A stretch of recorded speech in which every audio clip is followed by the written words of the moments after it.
ஆசை. அதனால 11 ஆண்டு கால ஆண்டை இந்த வாட்டி கொண்டாடுவோம். 2026 வெற்றியை கொண்டாடுவோம்.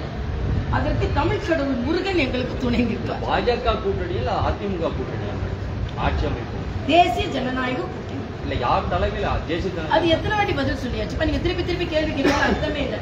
அமித்ஷா வருவாரு, அவர் கேளுங்க. இல்ல அமித்ஷா அடுத்த மாதம் வருவதாக சொல்லப்படுது.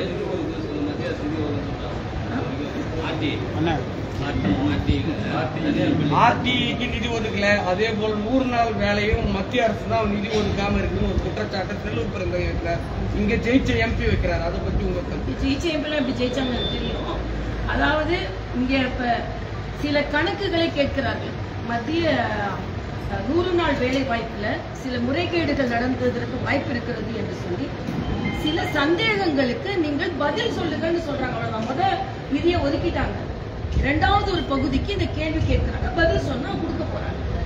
ஆக நான் எதுவுமே அந்த கேள்வி கேட்க மாட்டேன். ஆனா நான் மக்களுக்கு சரியா போய் சேர்ந்தேன். நான் ஒன்னே ஒண்ணு கேட்கிறேன். பத்திரிகை சகோதரர்கள் நீங்க போங்க, 100 நாள் வேலை வாய்ப்பு செய்துகிட்ட பெண்கிட்ட கேளுங்க உங்களுக்கு எவ்வளவு காசு கிடைக்குது, ஆண்கிட்ட கேளுங்க எவ்வளவு காசு கிடைக்குதுங்க, அரசாங்கம் எவ்வளவு கொடுத்தது, கமிஷன் வாங்கிட்டு உங்களுக்கு எவ்வளவு கேட்டனே அதை பதில் சொல்லுங்க.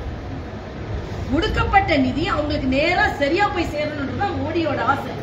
ஆனா கொடுக்கப்பட்ட நிதி கமிஷன் வாங்கி கொண்டு பாதியா கொடுக்க கூடாதுன்றதுதான் மோடியோட ஆசை. ஏன் பாதியா கொடுத்த, ஏன் மீதி கொடுக்கலன்னு கணக்கு போட்டு மீதியை நான் கொடுக்கறேன்றது மோடியோட ஆசை. இதான் முதல்ல புரிஞ்சுக்கோங்க. கட் பண்றதுக்கு மோடிக்கு ஆசையே கிடையாது. நீங்க தான் அந்த பிரச்சனையை ஆக்கி கொண்டு இருக்கீங்க. பாமகவில் நடைபெற்று வரும் தந்தை மகன் மோதல் எப்படி பாக்குறீங்க? இன்னும் அதுக்கு தீர்வு கிடைக்கும். தந்தை மகன் மோதல் இல்ல, அது பாச போராட்டம். பாஜக கூட்டணி வைக்குமா? ஐயா தம்பிங்களா, நான் ஏற்கனவே சொல்லிட்டேன். இவ்வளவு நல்லது விஷயம் பேசினா கூட்டணி கேட்டு அதையே மட்டும் போடுங்க. என்டிஏ கூட்டணியில யார் யார் வருவாங்களோ உங்களுக்கு ஆச்சரியமா இருக்கு. இவங்க எல்லாம் வந்துட்டாங்களா அப்படின்னு. அப்படிப்பட்ட ஆச்சரியங்கள்லாம் காத்திருங்க. அதாவது பாரதிய ஜனதா கட்சி மூச்சுக்கு 300 முறை முருகரை பத்தி சொல்றீங்க. இந்துடைய கடவுள் நாங்க முதல் கடவுள்னு சொல்றீங்க. அதே முஸ்லீமுக்கும் இஸ்லாமியர்களுக்கும் அவங்கள ஊக்குவிக்கிறதோ இல்லைன்னா அது மாதிரி ஏதாவது ஒரு மாநாடு நடத்தப்படுமா? இல்ல அவங்களுக்கும் சேர்ந்த கட்சி தான் பாரதிய ஜனதா கட்சி. சேர்ந்த கட்சி தான். நான் கேட்கிறேன், சென்னையில 3 தொகுதி தான். மத்திய சென்னை, தென் சென்னை, வட சென்னை. தென் சென்னையோட வேட்பாளர் நானு. வட சென்னையோட வேட்பாளர் யாருன்னு சொல்லுங்க பார்த்தோம். யாரு? அது எந்த மதத்தை சார்ந்த? கிறிஸ்தவ. நீங்களே பதில் சொல்றீங்க. அவ்வளவுதான். படம் கமல் படம் கமல் மன்னிப்பு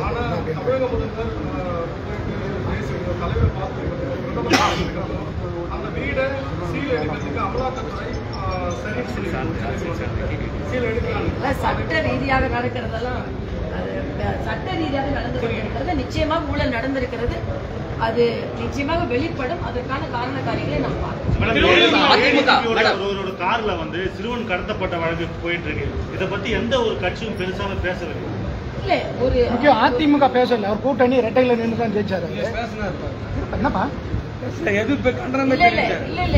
இதாவது காவல்துறை அதிகாரிகளே கைது செய்யப்படுவதும் காவல்துறை அதிகாரிகளை பற்றி நீதிமன்றங்களில் விவாதம் வருவது மிகவும் கவலை அளிக்கக்கூடிய ஒன்று.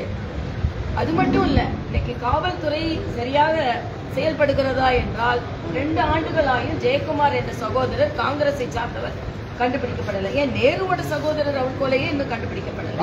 இன்னைக்கு அதே மாதிரி கள்ளக்குறிச்சியில தான் கண்டுபிடிச்சாங்களா? ஒன்னும் கண்டுபிடிக்கல. வேங்கைவையை ஏதாவது கண்டுபிடிச்சாங்களா? கண்டுபிடிக்கல. ஆக கண்ணாமூச்சி விளையாடி கொண்டிருக்கிறார்களே தவிர கண்டுபிடிக்க மாட்டேங்கிறாங்க. ஆக காவல்துறையில் இருக்கின்ற இந்த முறைகேடுகளை முதலமைச்சர் தான், அந்த துறையை வைத்த முதலமைச்சர் தான் பதில் சொல்றாங்க.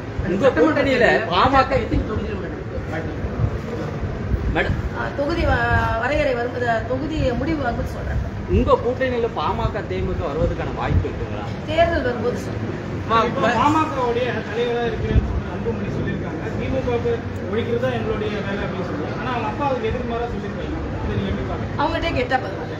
நீங்க எப்படி சொன்னீங்க, நீங்க எப்படி சொன்னீங்க, அவங்ககிட்ட கேட்டா பரவாயில்ல. ஒரு மூத்த தலைவர் அவங்களோட மூத்த தலைவர் அவங்க கிட்ட அவங்க சொன்னது அவங்ககிட்ட கேளுங்க. மூத்த தலைவரை நிறைய கருத்து சொல்லிட்டு அந்த கருத்தை எடுத்து